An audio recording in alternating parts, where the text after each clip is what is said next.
Assalamualaikum warahmatullahi wabarakatuh. Saya Hanasa Sabila Sidik, NIM 4191121009.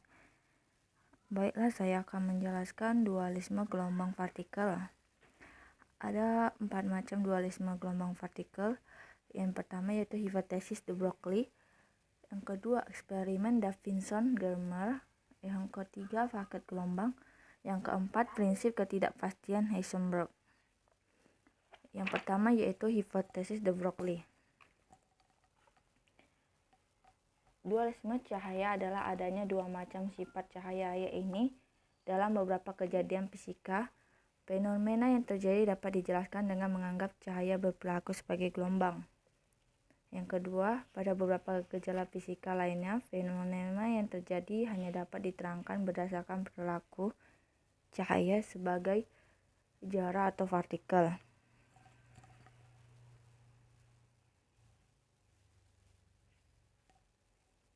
Menurut de Broglie, sebuah partikel yang memiliki momentum P jika dipandang sebagai gelombang akan memiliki panjang gelombang yang dinamakan dengan persamaan lambda sama dengan H per P. H sama dengan P per lambda sama dengan M kali V per lambda, di mana P adalah momentum yang merupakan sifat materi yang dapat dihitung dengan rumus P sama dengan M kali F, sedangkan lambda adalah panjang gelombang. Panjang gelombang ini disebut panjang gelombang de Broglie.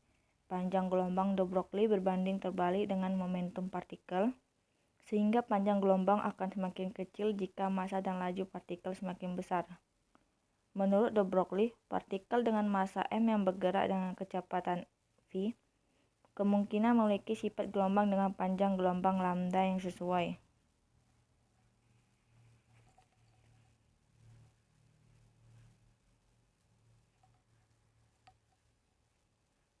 Selanjutnya yaitu contoh soal. Contoh soalnya yaitu andaikan elektron yang massanya adalah 9,1 kali 10 pangkat min 31 kg dapat bergerak dengan kecepatan 3 kali 10 pangkat 4 meter per sekon. Hitunglah panjang gelombang de Broglie-nya. Diketahui dari soal M sama dengan 9 kali 10 pangkat min 31. V sama dengan 3 kali 10 pangkat 4 M per S. Ditanya yaitu lambdanya. Maka dapatlah penyelesaiannya lambda sama dengan H per P atau H per MV. Maka masukkanlah ke dalam rumus H per MV-nya yaitu 6,626 kali 10 pangkat min 34 JS. Itu merupakan hanya per 9 kali 1 kali 10 pangkat min 31 kg dikali 3 kali 10 pangkat 4 M per S. Maka dapat hasilnya yaitu 2,427 kali 10 pangkat min 8 meter, atau diubah ke Nm bisa menjadi 24,27 Nm. Selanjutnya yaitu yang kedua yaitu eksperimen Davidson-Germer. Sebelum eksperimen Davidson-Germer pada tahun 1924, Louis Victor dengan Broglie merumuskan secara empiris bahwa semua partikel atau cahaya materi, tidak hanya cahaya, memiliki sifat alami seperti gelombang. Seperti bisa dilihat dari gambarnya, pada percobaan tersebut bahan nikel dan peralatan lainnya ditempatkan dalam ruangan yang dapat divakumkan. Sebuah penembak elektron dipasang untuk menembakkan elektron pada bahan nikel. Besarnya energi elektron ditentukan dengan mengatur besarnya potensial antara anoda dan katoda pada penembak katoda. Elektron yang dihamburkan oleh sasaran ini kemudian dikumpulkan oleh kolektor yang juga difungsikan sebagai detektor arus elektron. Posisi elektron tersebut dapat dipindahkan sehingga dapat diamati besar arusnya kolektor sebagai fungsi dari sudut hambur. Pada awal percobaan, Davidson dan Germer menggunakan bahan curah dan hasilnya tidak memuaskan karena jumlah elektron yang terhambur menjadi kurang apabila sudut hamburnya diperbesar. Selanjutnya yaitu pola difraksi elektron percobaan Davidson dan Germer. Pada percobaan tersebut, energi berkas elektron yaitu sebesar 54 eF dan dihasilkan intensitas maksimum pada sudut hamburnya 50 derajat. Sudut hambur tersebut jika ditinjau di bidang kristal nikel adalah 65 derajat. Seperti pada yang ditunjukkan pada gambar. Dari gambar diketahui bahwa jarak antar atom pada kristal nikel adalah 0,91 angstrom. Maka menurut difraksi Bragg dapat ditentukan panjang gelombang berdasarkan persamaan 2D sin theta sama dengan n kali lambda, dengan n sama dengan itu 1, 2, 3 dan seterusnya. Jika diambil nilai n sama dengan 1, maka diperolehlah lambda sama dengan 2D sin theta atau 2 kali 0,91 kali sin 65 derajat sama dengan 1,65. Sementara itu, perhitungan menggunakan persamaan gelombang de Broglie sebagai berikut. Lambda sama dengan H per P sama dengan H per akar 2 MeV sama dengan 6,65 kali 10 pangkat min 3 4 CS per akar 2 kali 9,1 kali 10 pangkat min 3 1 kg dikali 1,6 kali 10 pangkat min 19 C dikali 54 volt. Maka dapat hasilnya 1,66 dikali 10 pangkat min 10 M atau bisa jadi 1,66 angstrom. Selanjutnya yaitu geometri berkas elektron pada percobaan Davidson-Germer.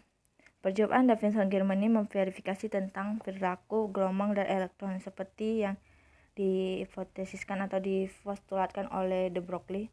Hasil pengukuran menunjukkan bahwa elektron-elektron yang terhambur pada percobaan Davidson-Germer memiliki pola difraksi seperti yang diperkirakan oleh Bragg dalam difraksi sinar X oleh kristal nikel. Oleh sebab itu, hipotesis de Broglie dapat dinyatakan sebagai teori dalam ilmu fisika.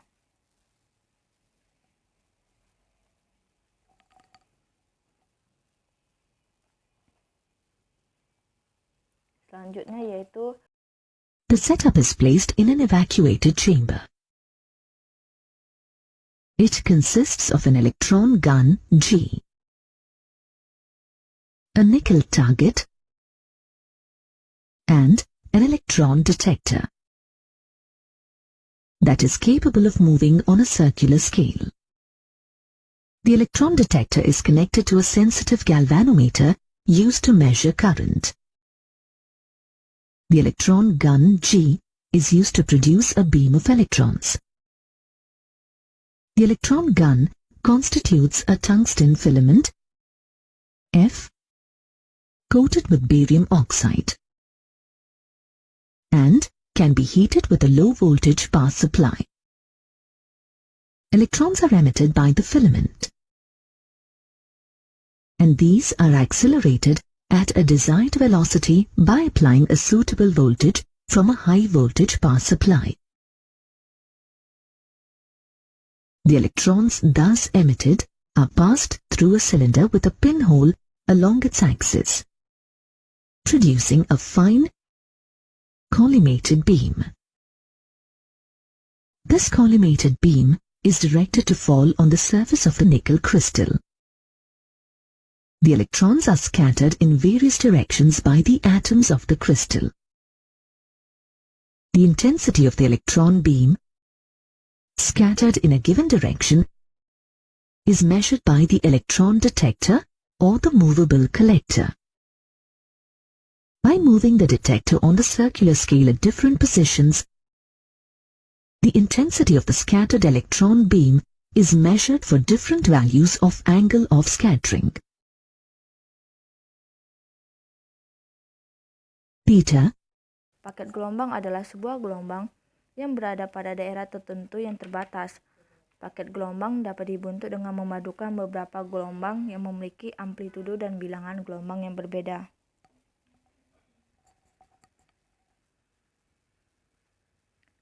Misalkan ada dua gelombang yang dinyatakan dengan persamaan gelombang berikut ini. V1 sama dengan A cos kali omega 1T dikurang K1 kali X. V2 A cos omega 2T dikurang K2X. Kecepatan fase gelombang 1 adalah V1 sama dengan omega 1 per K1. Dan kecepatan fase gelombang 2 adalah V2 sama dengan omega 2 per K2. Resultan dari kedua gelombang tersebut jika dipadukan maka didapatkan yaitu V sama dengan V1 per V2. V sama dengan A cos kali omega 1T kurang K1X tambah A cos omega 2T dikurang K2X.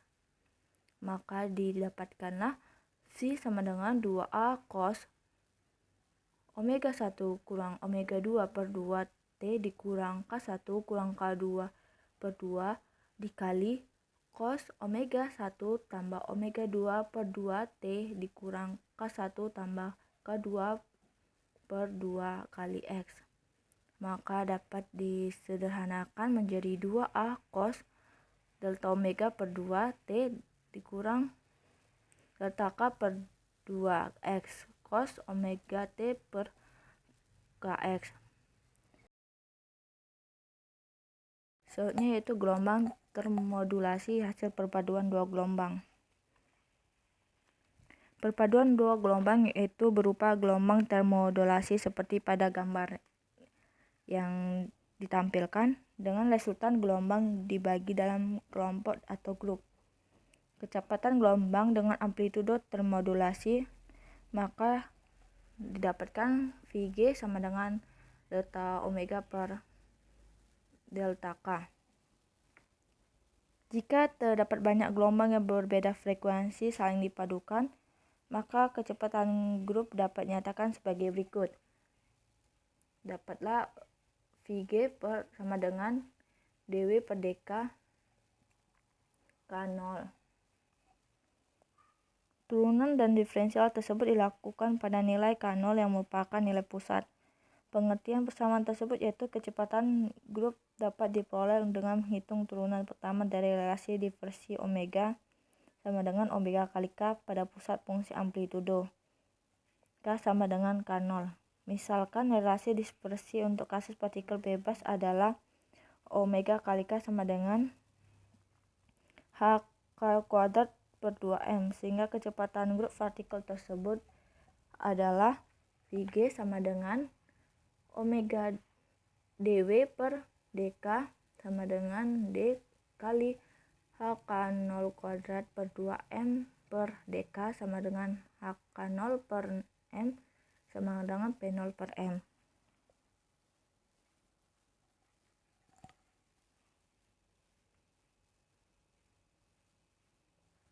Selanjutnya yaitu prinsip ketidakpastian Heisenberg. Pada tahun 1927, Werner Heisenberg mengungkapkan prinsip bahwa tidak mungkin kita mengetahui posisi partikel secara tepat dan momentum partikel secara tepat pada saat yang bersamaan. Prinsip ini menyatakan bahwa hasil pengukuran untuk menentukan posisi dan momentum partikel mengandung ketidakpastian. Heisenberg menyatakan hubungan ketidakpastian momentum dan posisi sebagai berikut. Jika kita lihat dapat menentukan posisi partikel secara tepat, pastilah momentumnya tidak tepat. Jika kita dapat menentukan momentum partikel secara tepat, pastilah posisinya tidak tepat.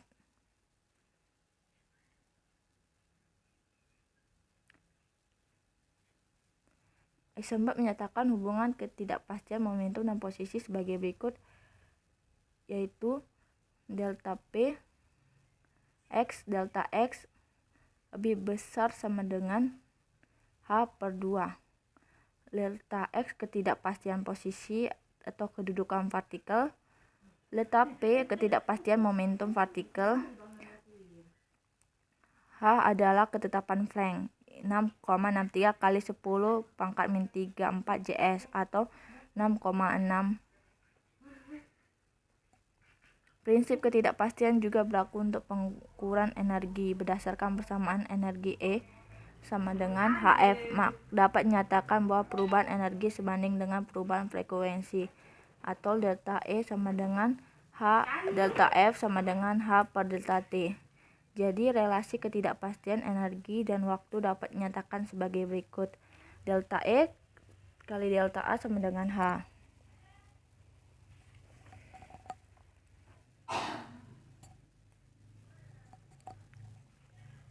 Andaikan sebuah elektron diamati melalui suatu mikroskop dengan menggunakan foton dipancarkan suatu sumber cahaya. Seperti yang dilihat gambar itu, Heisenberg menggunakan percobaan dalam pikiran atau Gedanken eksperimen untuk menyatakan peluang dalam mengamati partikel sistem atomik, di mana di dalam sebuah mikroskop itu ada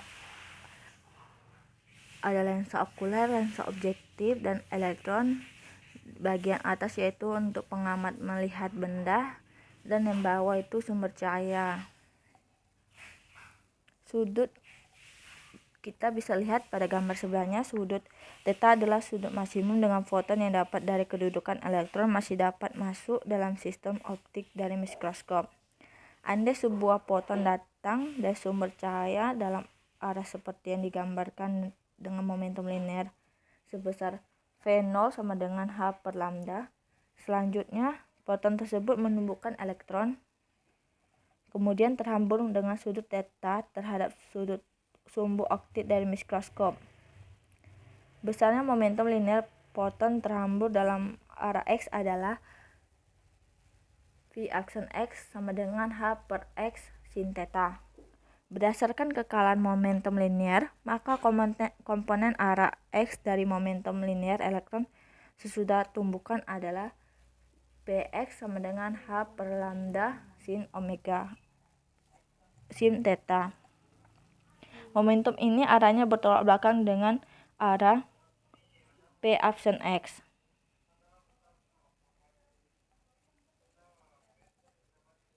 Sekian dari presentasi saya.